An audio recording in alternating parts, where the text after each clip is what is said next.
How do you get more abstract? Well, today I'm going to talk about doing it with just 3 simple tools that we have. And the big key that I want you to remember is at some point, you got to put the paintbrush down and challenge yourself with something new. So I have an old practice canvas. You can see I've got paint on it already. And I pick these up when I just want to get a little more experimental. So I'm going to take you through what I do with 3 tools. And today I'm using my trowel. This is a paint edger. Both of these I get from the hardware store. So they're real easy, inexpensive. And actually I've got my spray bottle here, which you can see is an old cleaning bottle that I just reused. And a bonus, we're going to take you through, this is just a broken paintbrush. And I use it. So, all right, so sometimes I like to take a very, what is the word, non-traditional, almost like breaking the rules approach, because it forces me to get out of my head and have some fun. And I'm not here to impress. I'm here to get in the right mindset.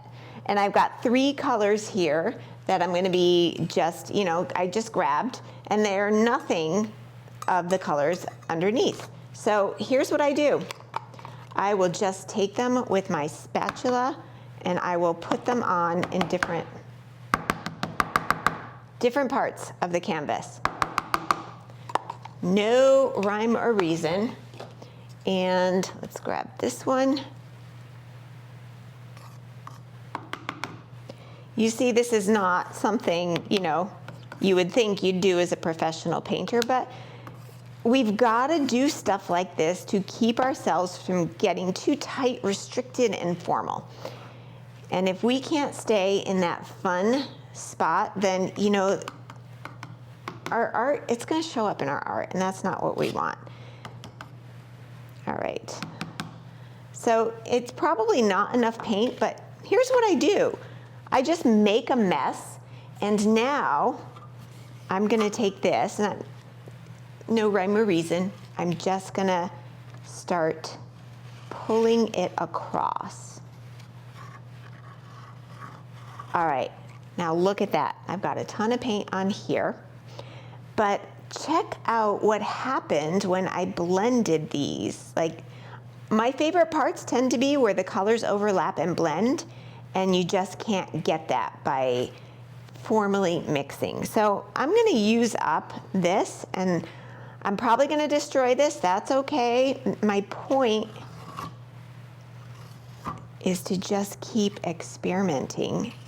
And what can I get from this? Well, I know I'm getting some really good texture, and I think I'm going to bring in my spatula and just sort of, I don't mind that some of these other colors are poking through, because who knows, it might end up really creating some sort of interest in the end. And that's what I want. It's going to lead me down a new path.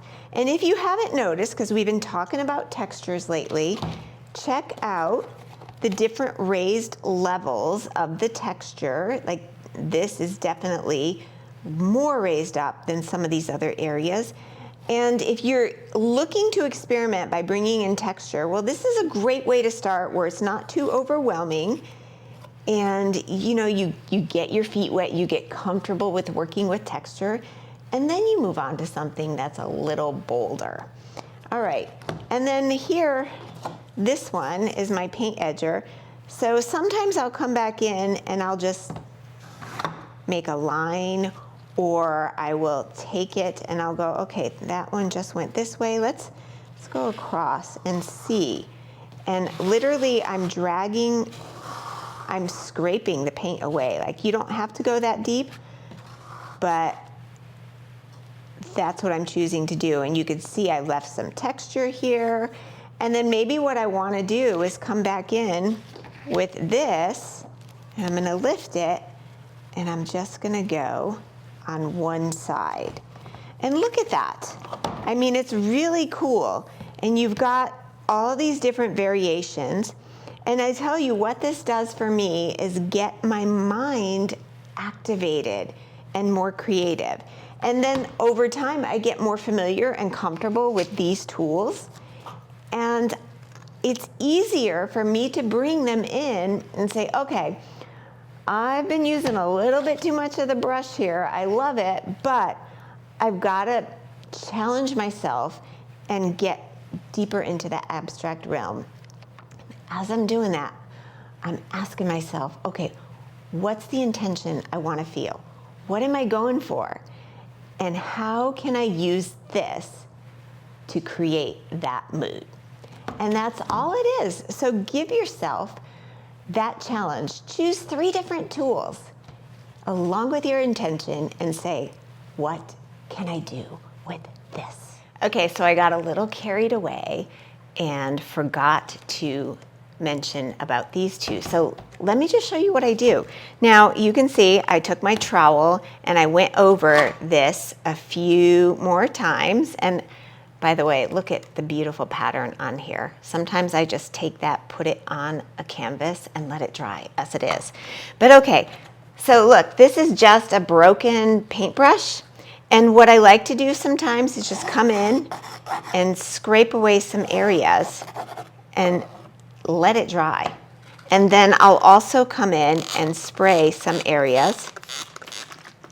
And I love drips. So if you're not a drips person, this might not work for you, but I'm sure there's other things. I love when I can just let certain things like this drip down and dry. And then maybe just to get rid of the, what happens here is I go over this section slightly with my trowel. And you can see there's still a little bit of the line, but you know, that's not hard to bring back. I just want to get rid of those splashes. And it just, you know, you go in the direction that you want with this, but these are the things that when they come together really make you go into that abstract realm and stay away from tightening up, using too much paintbrush, and staying in the same methods. And we don't want that. So give that a try and let me know how it goes.